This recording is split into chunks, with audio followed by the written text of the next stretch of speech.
Bom, para quem não me conhece, meu nome é Valdinei Costa, eu sou professor da UERN, trabalho no campus avançado de Natal, no Departamento de Ciências da Religião, que é o departamento que atualmente eu coordeno. É, eu, eu dou aula basicamente na licenciatura de Ciências da Religião, que é um curso focado em formar os professores de ensino religioso.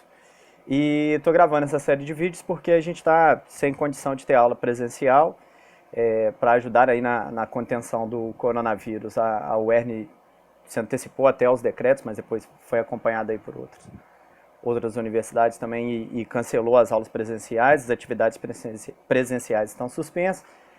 Então eu estou gravando essa série de vídeos. Esse aqui é uma segunda aula, né, uma segunda parte da aula sobre ensino religioso e diálogo interreligioso. Assim.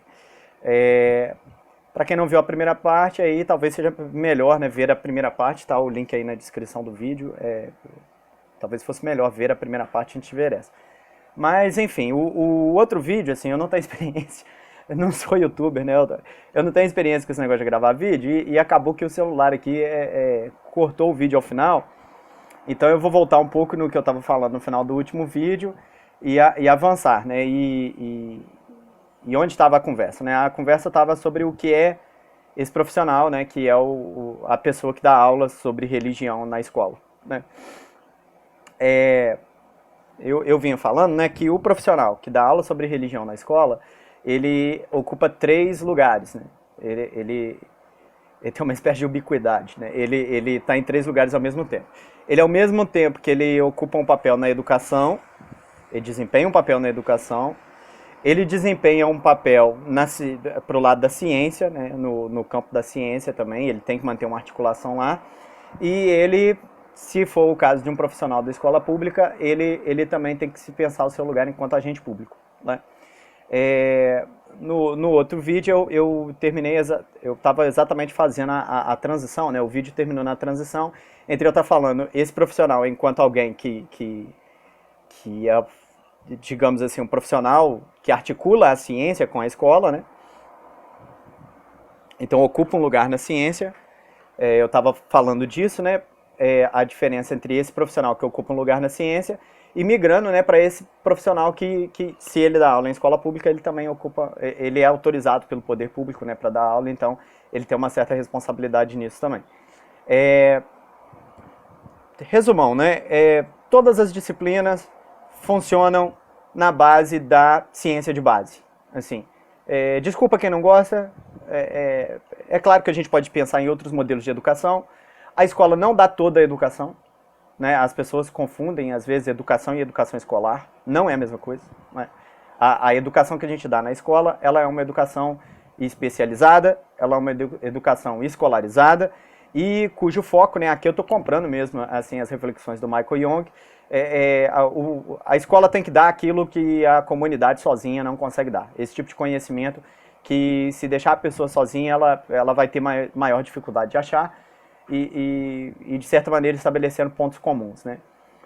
Como que a gente aprendeu a fazer isso, né? Aí tem que ler o Weber, né? A gente aprendeu burocratizando a escola, né? A racionalização do mundo, pegou as escolas também, a gente criou especialistas para isso, e especialistas em cada disciplina têm suas ciências de base. É isso que é o profissional da educação nos dias de hoje. Assim, não tem muita diferença entre as disciplinas nesse quesito, não.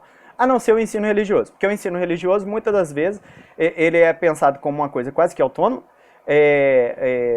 Tem uma questão ali no seu lugar, daqui a pouco durante o vídeo eu volto nisso, mas, assim, enfim, né, ele está... ele tem uma certa dificuldade ali.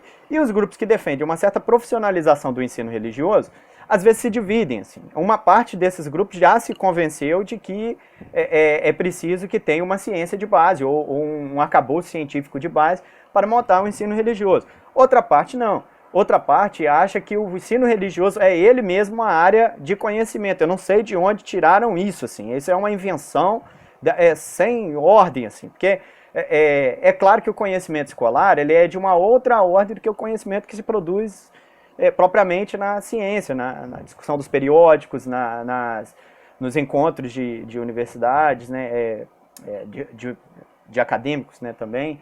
É claro que esse conhecimento escolar, ele tem um certo trabalho, assim, mas, via de regra, a função do professor é traduzir, né? E aí, por isso, a gente precisa a ajuda da pedagogia, né, das reflexões da ciência e da educação, para poder elaborar didaticamente aquilo que, nas discussões acadêmicas, é muito mais sofisticado e muito mais complexo, né? É o exercício que eu estou fazendo aqui agora. Eu estou produzindo um vídeo para tentar sintetizar uma gama enorme de conteúdo, né, que fica circulando na academia, né, e aqui a função do professor é elaborar isso didaticamente. Eu estou aqui usando o recurso do vídeo e tal. Isso vai desde critérios técnicos até a própria ordem do discurso, né, tem uma série de questões. Se é justo ou não, como acontece ou não, a gente pode até discutir, mas por hora a forma como acontece tem sido essa, assim, a descrição não foge muito disso. E assim, como assim o ensino religioso é uma área de conhecimento? Assim, né? A melhor maneira de profissionalizar o ensino religioso é reconhecer que ele é a elaboração didática daquilo que a academia produz. Então ele não é sozinho a área de conhecimento. Ele é a elaboração didática de uma área de conhecimento. E qual que é a área de conhecimento? Aí a gente pode entrar em disputa.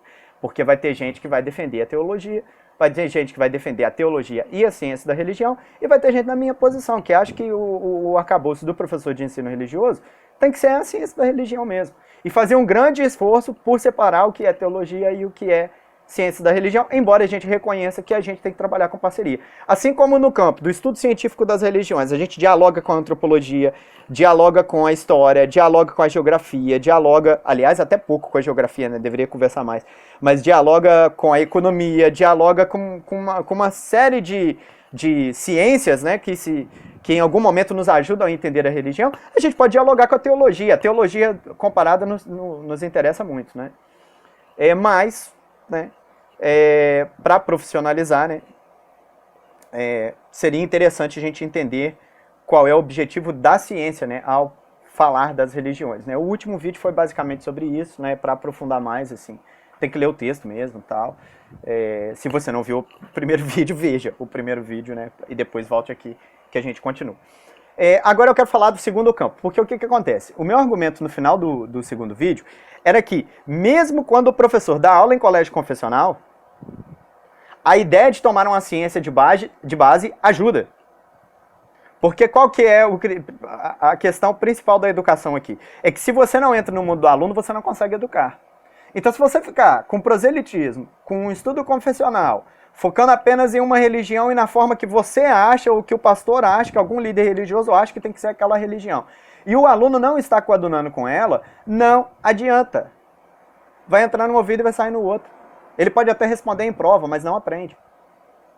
Então, se nós queremos pessoas que saibam lidar com religiões de determinadas maneiras, nós precisamos criar um conhecimento que seja comum, que não seja o conhecimento produzido por uma religião apenas, por um foco apenas. Simplesmente porque a escola é o lugar da criação dos valores comuns, do conhecimento comum, do conhecimento que empodera, né? E que deveria ser popular e nem sempre é, né? Existem os conhecimentos dos poderosos, né, que ficam retidos só para eles conseguem operar naquilo. Então, o serviço da escola pública, sobretudo se pretende combater algum tipo de desigualdade, é popularizar esse conhecimento. Mas até no colégio particular, se você for de fato um educador e tiver esse serviço, e aqui eu estou usando Paulo Freire mesmo, né, você precisa entrar no mundo do aluno. E para entrar no mundo do aluno, você vai precisar de algum conhecimento na religião que talvez não seja a sua, como professor.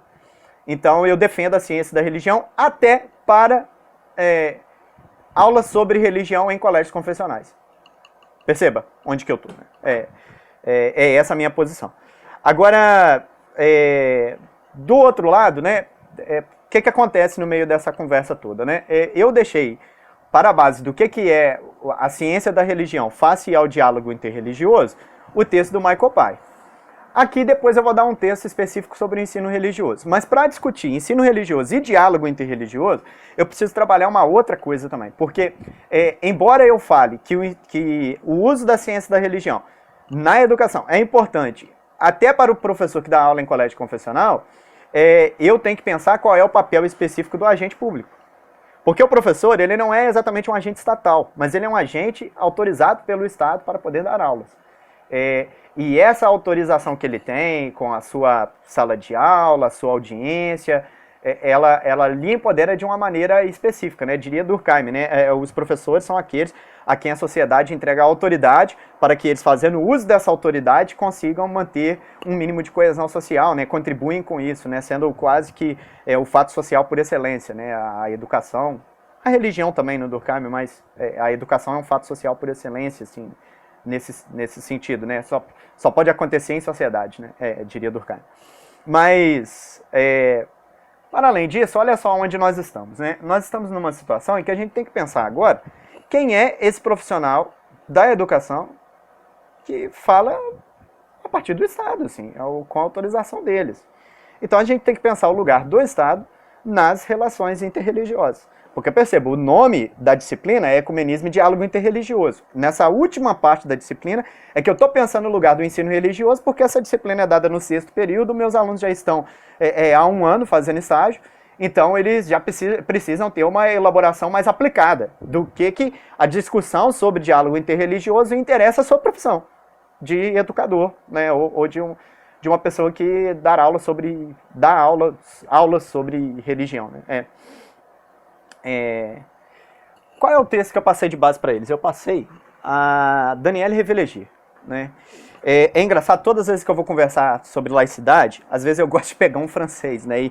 E eu acho que nesse quesito aqui, a Danielle, ela é extremamente didática, porque muita gente fica reivindicando laicidade aí com uma caricatura da laicidade francesa na cabeça, e não percebe que a laicidade, mesmo a francesa, está sob revisão, né? E aí eu passei para os meus alunos especialmente a conclusão aqui, porque em Sociologia da Religião eles já estudaram Peregrino e Convertido, então aqui eu quis só recapitular aqui, né, por uma laicidade mediadora, né, que é a conclusão do livro da Danielle Révélégir. Por que esse texto me interessava? Esse texto me interessava porque a Danielle vai discutir 2 momentos diferentes da religião e como que cada um desses momentos acaba reivindicando do Estado uma posição específica. Então, nesse vídeo aqui eu estou pretendendo fazê-lo em 2 partes, né? Talvez em até mais, vai demandar um terceiro vídeo, né? Mas pelo menos nessa parte aqui eu quero focar no papel do Estado. Assim. O que o Estado tem a ver com as relações interreligiosas? Então, vamos tentar aqui pensar como que foi montado a relação, ou montada, né, a relação, melhor dizendo, né, montada a relação entre Estado e Igreja, ou Estado e Igrejas, né? Na modernidade, para a gente entender do que a gente está falando. Lá no início da disciplina, quem foi meu aluno, né, leu aí a carta sobre a tolerância do John Locke, né? O que é essa carta sobre a tolerância? É o John Locke fazendo um pedido ao governante do Reino Unido, né? É uma carta direcionada ao rei, em que ele está falando, ó rei, ó, se você ficar impondo a sua religião aos outros, você acaba prejudicando tanto o Estado quanto a própria fé. Prejudica a fé porque a fé verdadeira é aquela que se aceita. Nenhuma fé imposta à força, por armas, ela é real, né? Isso faz parte de um pouco da teologia arminiana que o John Locke conversa com ela, né, para produzir a sua fala, né? Mas tem uma coisa que prejudica ainda mais, nos critérios aqui humanos, né? Que é o bem comum. Quando o governante usa das suas armas e impõe a sua religião, ele acaba destruindo todo o tecido social. Perceba, olha só que coisa interessante. Revolução Industrial, ela só vem depois que a gente resolve os nossos problemas em matéria de religião.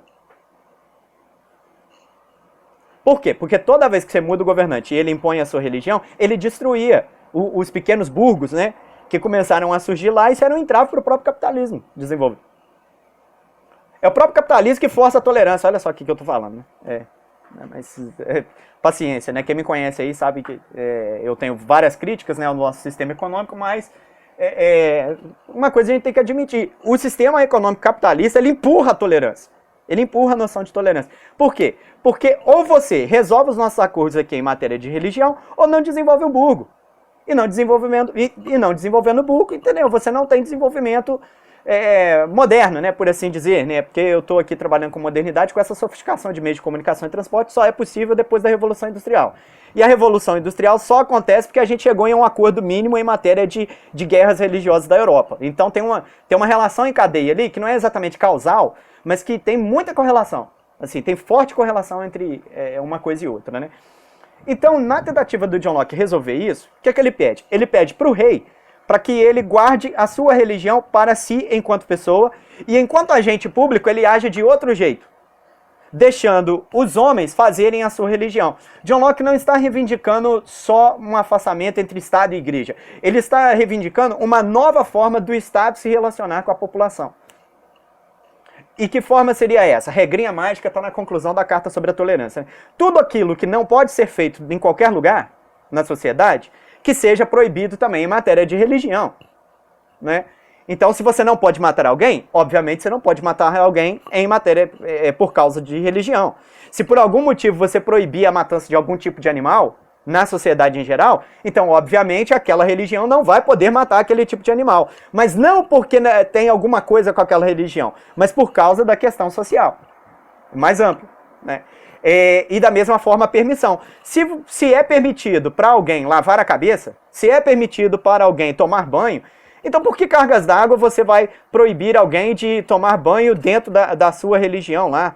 Ou raspar a cabeça? Se é permitido cortar a cabeça aqui fora, por que você vai proibir alguma pessoa raspar a cabeça por motivos religiosos dentro da sua religião? Entendeu? O que Locke questiona é que não pode haver nenhuma excepcionalidade para a religião. A religião ou as pessoas, tudo aquilo que elas fazem, tem que ser tratado de maneira como se os deuses não existissem. Assim, isso uso eu, não o John Locke, né? Ele não falaria nesses termos, porque é um crente falando, né? É uma pessoa que acredita em Deus, né? Por assim dizer. Mas o que John Locke está reivindicando é que haja um tipo específico de relação entre Estado e Igreja. E aqui eu estou pegando o John Locke porque eu acho ele mais didático do que se eu simplesmente chegar aqui e defender uma radicalização aqui, para o bem da sociedade a gente divide Estado e Igreja. Não, não é simples assim, né? A gente divide Estado e Igreja porque isso tem alguns ganhos. A história do Brasil, por exemplo, ela demonstra que a Igreja Católica ganhou uma grande parcela de autonomia quando se extingue o padroado. Entende? A própria conexão dos nossos padres, dos nossos bispos com Roma aumentou à medida que você extinguiu o padroado e deixou de ter esse intermediário que era o próprio Estado. Assim, então tem uma série de coisas que não são boas apenas para o Estado, nem são boas apenas para a Igreja. Tem uma coisa acima de Estado e Igreja que está em jogo aqui, que é o bem comum, né? A res pública. Aquilo que diz respeito ao público. E aí, assim, as pessoas têm dificuldade, muitas vezes, elas fundem os conceitos de república e democracia. Não são as mesmas coisas, né? Uma é romana, a outra é grega, né? Então, embora aqui no mundo que a gente desenhou, na medida que a gente desenvolveu o capitalismo e a gente avançou com a modernidade, a gente acabou fundindo democracia e república, mas são duas coisas diferentes. Eu costumo falar para os meus alunos, assim, para ficar didático, que república tira a religião do Estado. Assim, enquanto a república afasta a religião das questões de Estado, a democracia traz de volta. Né? Daqui a pouco eu me explico melhor. Mas perceba assim, quando a gente monta a república muito mais focado em defender o bem comum do que em participação popular. Em nenhum momento aqui John Locke está reivindicando participação, não.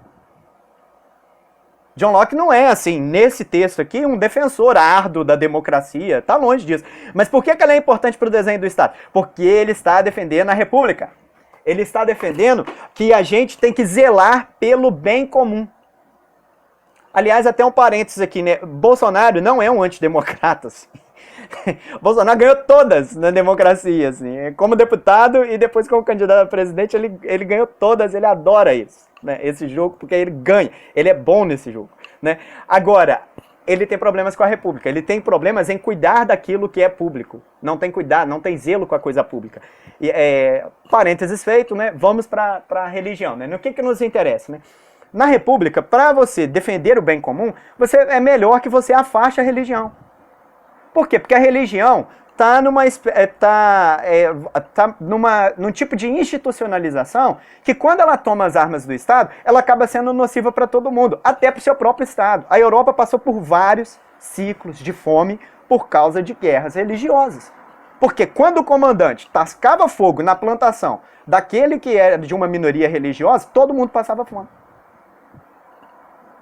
Entende? Eu estou tentando aqui fazer uma caricatura aqui, um pouco para ficar didático, mas é basicamente isso que acontece. Assim. Quando a igreja e o Estado se fundiam e a força da violência, né, o monopólio da violência, né, que era absorvido por esses... por uma fé específica, uma religião específica, você acabava criando um caos para a sociedade inteira. Então, qual que é a ideia do John Locke? Né? Vamos separar essas coisas. Né? Vamos separar. Porque o bem comum, ele precisa que aqueles que detêm o monopólio da violência legítima, né? É um jargão que eu estou usando do Max Weber, mas assim, essas ideias aparecem aqui em algum momento. Né? Weber lê John Locke, né, para poder montar isso. No momento em que ele fala assim, ó, é importante que os padres abram mão de ter armas, para que não tenha perigo de guerrilha. O que ele está defendendo? Ele está desenhando que o Estado deve ter o monopólio da violência, que é a questão do exército, das forças armadas. Né? É melhor que nós entreguemos as armas a eles. Porque aí o governante também, não tendo medo de guerrilhas, ou de estourar uma rebelião civil, ele dá uma parcela de liberdade àquela minoria religiosa que pode exercer a sua fé. Espero que eu esteja sendo claro, assim, porque eu estou sendo muito rápido aqui, né? Só que o que acontece? Esse é o primeiro momento. A Danielle Révéleger, agora entrando mais no texto dela, né, ela vai defender que quando a gente fez esse acordo, assim, cada país fez de um jeito, tá? O Brasil também fez o seu acordo lá, né? Proclamação da República, Rui Barbosa, ali 1890, né? Você tem uma separação entre igreja e Estado. Curiosamente, as escolas param de falar de religião, né, dentro delas, né? Tiram o professor de religião exatamente nesse momento da separação. E assim como o Brasil, o México fez do seu jeito, o Uruguai fez do seu jeito, a Argentina, a França, né, antes, né, acabou servindo de modelo, de certa maneira. Cada país, a Alemanha, né, vai criando o seu modelo de laicidade. Uma laicidade a francesa, uma laicidade a brasileira, uma laicidade a mexicana. Enfim, você vai criando os seus modelos de laicidade. Agora, qual que é o problema? Assim, no primeiro momento, quando você está fazendo isso, você tem hegemonia religiosa. Você até tem algum nível de diversidade, que foi o ganho da própria reforma protestante ao defender a liberdade de consciência do indivíduo. Né, poder ter uma religião diferente do Papa. Né? Então, ao abrir essa chancela, Lutero acabou, né, nos ajudando a construir a ideia de liberdade de consciência. Então, você pluraliza mais a sociedade. Só que, no primeiro momento, a pluralidade não era tão grande assim. Você tem diversidade, mas você não tem pluralismo, que é a diversidade sendo obrigada a viver no mesmo espaço. O que isso quer dizer? Né? Quer dizer que você até tem um nível de tolerância, mas como? Luteranos na Alemanha, calvinistas na Holanda, católicos na Itália ou na França, protestantes nos Estados Unidos, né, católicos no Brasil. Então você tem uma certa homogeneidade na sociedade. Esse é o primeiro momento. Então o que a Danielle Révéleger vai falar? Que existe uma espécie de acordo tácito com o Estado. Aí é que tá. Você não vai encontrar isso em lei nenhuma. Mas o Estado se absteve ao compor a laicidade, e isso é ela falando, observando a França, e eu acho que pode ser estendido a vários desenhos de Estado, assim, você afasta da religião e para de falar um pouco sobre religiões. É claro que vai ter uma série de controvérsias, uma série de exceções a essa regra. Mas em muita coisa em matéria de religião não era legislada pelo Estado porque existia um acordo tácito, porque a religião do outro lado ela ia cumprir uma espécie de papel na coesão social. E aí as igrejas iam fazendo o seu serviço lá, que era diferente do serviço que o Estado vai fazendo. Não é uma coisa antirreligiosa, não é um Estado antirreligioso, mas é um Estado que faz um acordo. Ó, beleza, as igrejas vão cuidar de algumas coisas e a gente vai cuidar de outras aqui que são de... Não é nem questão de importância, mas é questão de divisão social do trabalho. Vou usar o Durkheim aqui, desculpa. Né? Cada um vai se especializar numa área. Né? Então, cada um vai para um lado, a gente compõe o bem comum assim, num acordo tácito. Né? Só que a religião muda. Né? O livro chama O Peregrino e o Convertido exatamente porque quer falar do agravante da modernidade. À medida que a modernidade avançou, as identidades ficaram muito plurais. Assim, e o Brasil está experimentando isso numa velocidade intensa. Assim. Nós somos cada vez menos católicos. E mesmo os católicos se tornaram muito diferentes entre si. Você vai pegar Poxa, você pega Paulo... vou pegar 3 padres aqui. Acho que é Paulo Ricardo mesmo, que é um tradicionalista, fica circulando aí nas redes do Olavo de Carvalho, do Bolsonaro. Você pega o padre Paulo Ricardo, o padre Fábio de Mello e o Leonardo Boff, que de certa maneira ainda é um ícone grande do catolicismo, né? São 3 catolicismos completamente diferentes. São 3 catolicismos bem diferentes. Se você pegar o padre Fábio de Mello e o padre Marcelo Rossi, você já vai encontrar diferença. Assim. As composições que a modernidade está nos permitindo fazer está gerando uma espécie de atomização religiosa. Assim. É o Deus de cada um, praticamente. Cada um está compondo a sua fé de determinada maneira.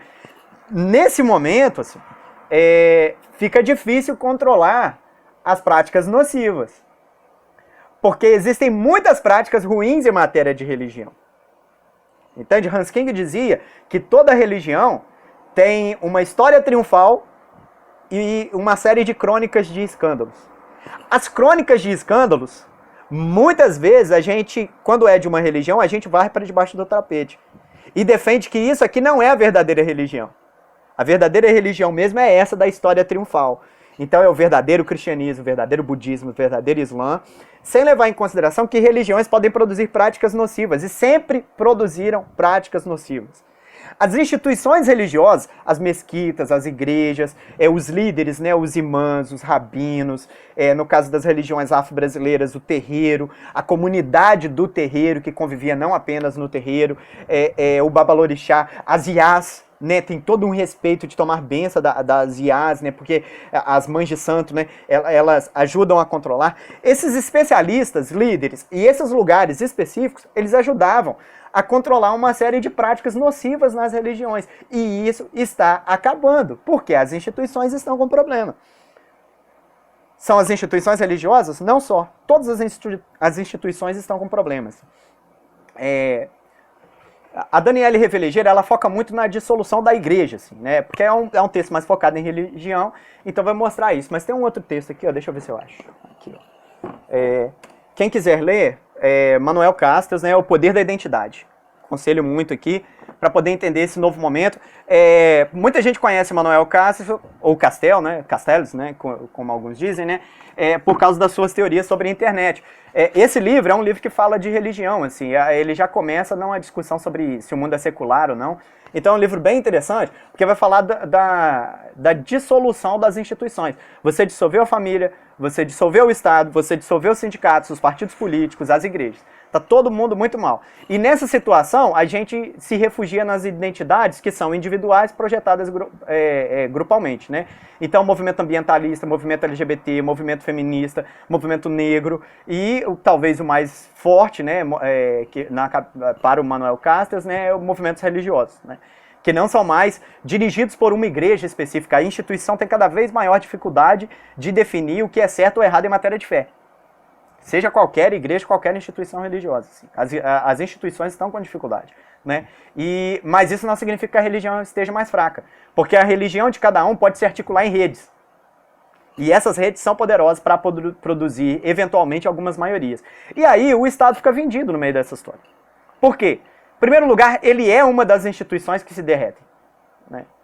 E em segundo lugar, assim, quando se articulam maiorias, elas vêm e tomam o poder do Estado. E aí é o que eu falo, sabe? Se a República, ao construir um Estado forte, né, ou pelo menos bem desenhado, né, John Locke é um arauto da liberdade, né, não é um cara que quer o Estado gigante, não, mas ele ajuda a desenhar a nossa concepção do que é Estado.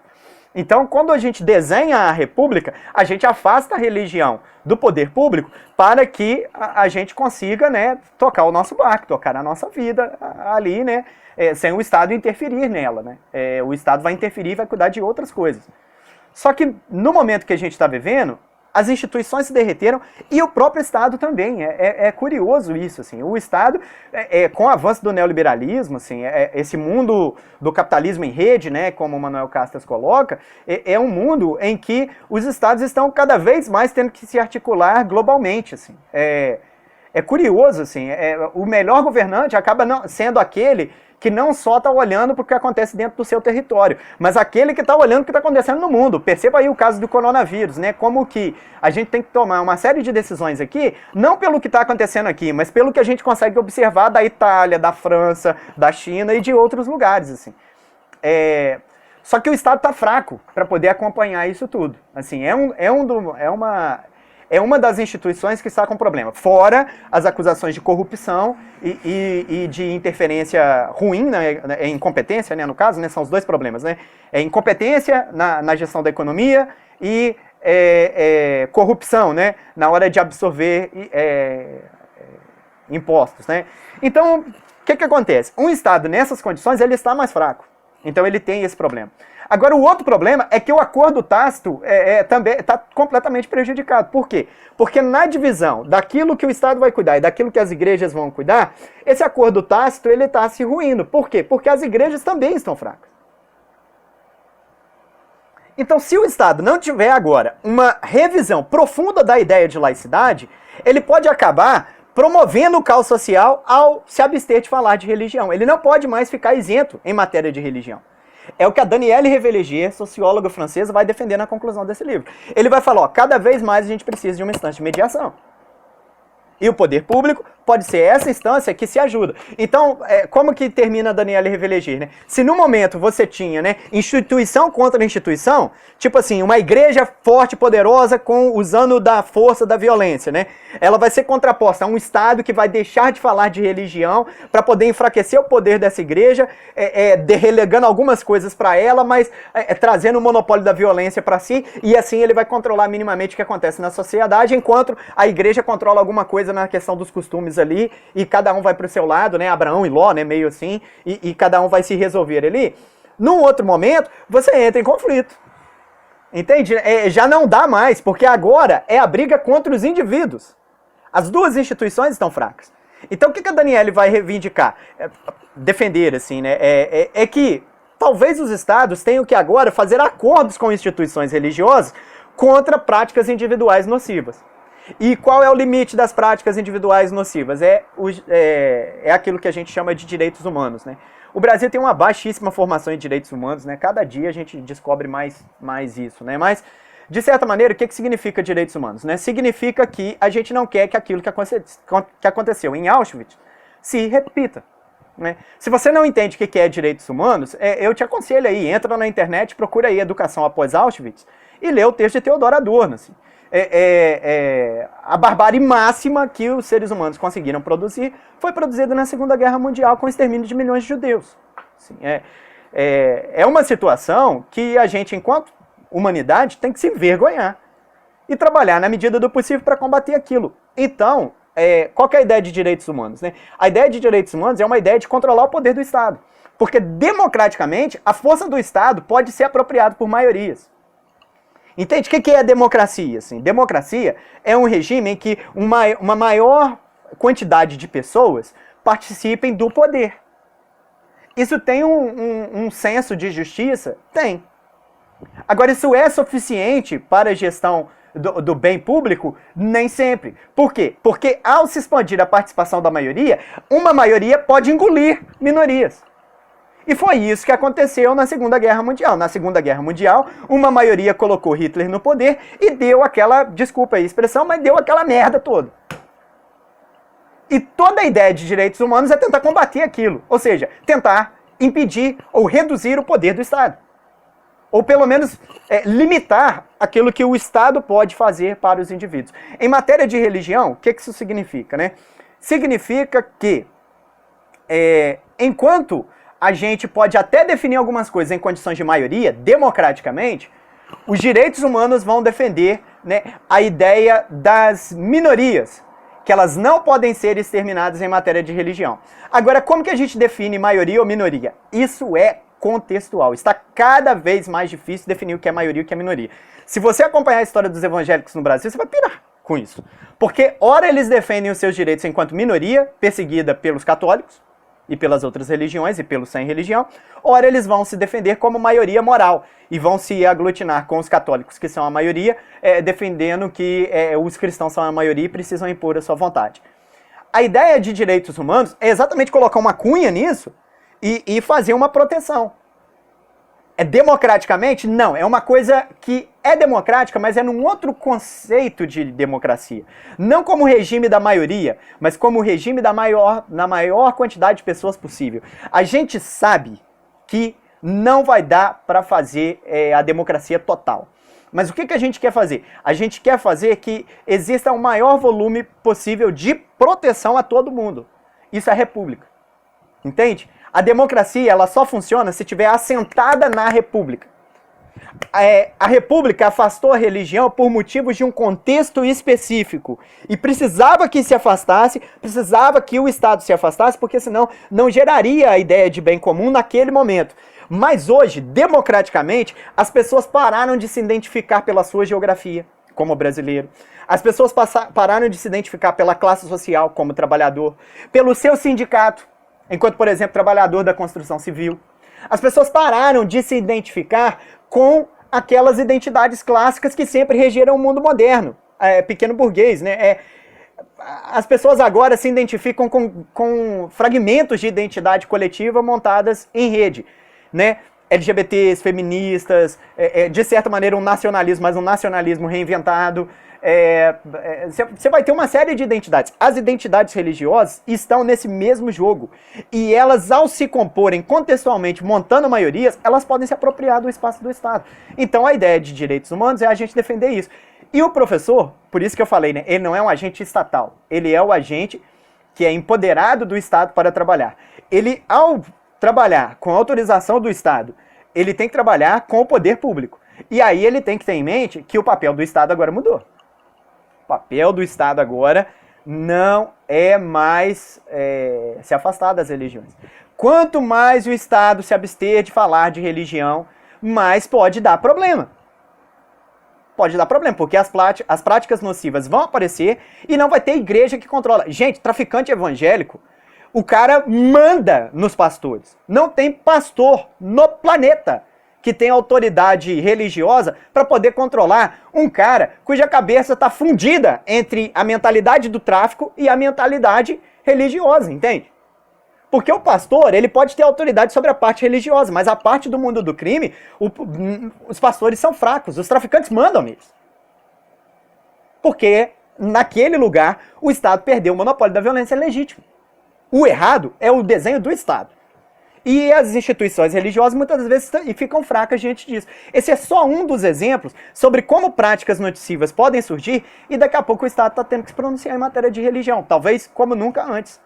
Agora, como que ele pode fazer isso? Ele pode fazer isso se ele tomar um ponto de referência. E aí é o vídeo anterior a esse, que é a ideia da ciência da religião, ou, como você preferir, o estudo científico das religiões, como um ponto que, ao fazer um esforço por olhar todas as religiões de um ponto externo, não necessariamente neutro, mas pelo menos objetivo, que parta de um único pressuposto. E perceba, gente, se não aprender isso, você não aprende nada em ciência da religião.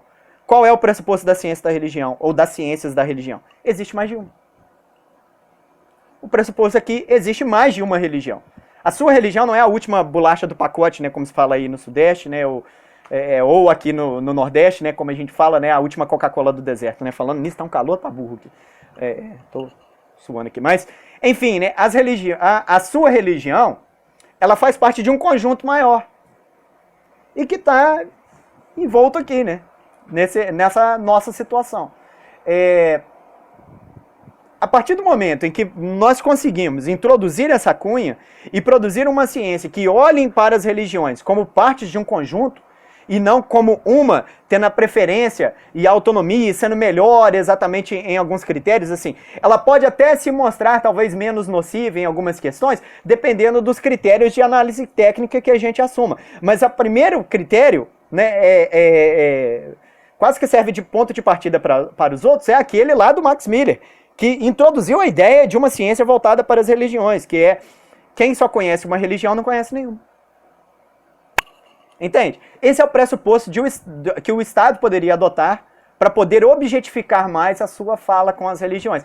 E como uma instância de mediação. Por isso que a Danielle vai falar, Danielle Revilligier vai falar, em uma laicidade mediadora. O que é uma laicidade mediadora? É que, num mundo cada vez mais individualizado, e aí, né, uma tradição da sociologia francesa, né, pendente ao estado anômico, entende? A gente pode caminhar para um estado de anomia, né, que é o caos, né? Num mundo em que cada um olhando o seu próprio interesse pode gerar o caos, a gente pode introduzir uma laicidade que medie as religiões, e aí o que significa isso? É o Estado definir a sua relação com as religiões e os limites da relação das religiões entre si, seja maioria, minoria, ou que quantidade for, como for. Entende? O Estado, ao fazer essas definições e ao se esforçar por isso, ele pode, né, talvez criar a instância mediadora que vai produzir o bem comum. Isso é republicano. Isso não é necessariamente democrático. Assim. Pode coadunar com a democracia, porque aqui a gente aprendeu a fundir os dois conceitos. Mas é a ideia de produzir o bem público. Talvez até contra decisões aparentemente democráticas. Assim, né? Se uma maioria decidir extinguir uma religião, a força do Estado não deveria ser usada para isso, né? Porque isso atenta contra o bem público. Né? Agora, como a gente vai conseguir fazer isso? Se o Estado conseguir ter a sua própria reflexão do que é a religião ou do que são as religiões, ele só consegue fazer isso, né, se tiver critérios técnicos. Aí o estudo da ciência da religião pode ajudar. Né? No próximo vídeo eu vou falar sobre o papel do professor autorizado pelo Estado, né, nisso tudo. Né? Aí eu foco mais a questão da educação pública propriamente dita. Né? Então, até mais, viu?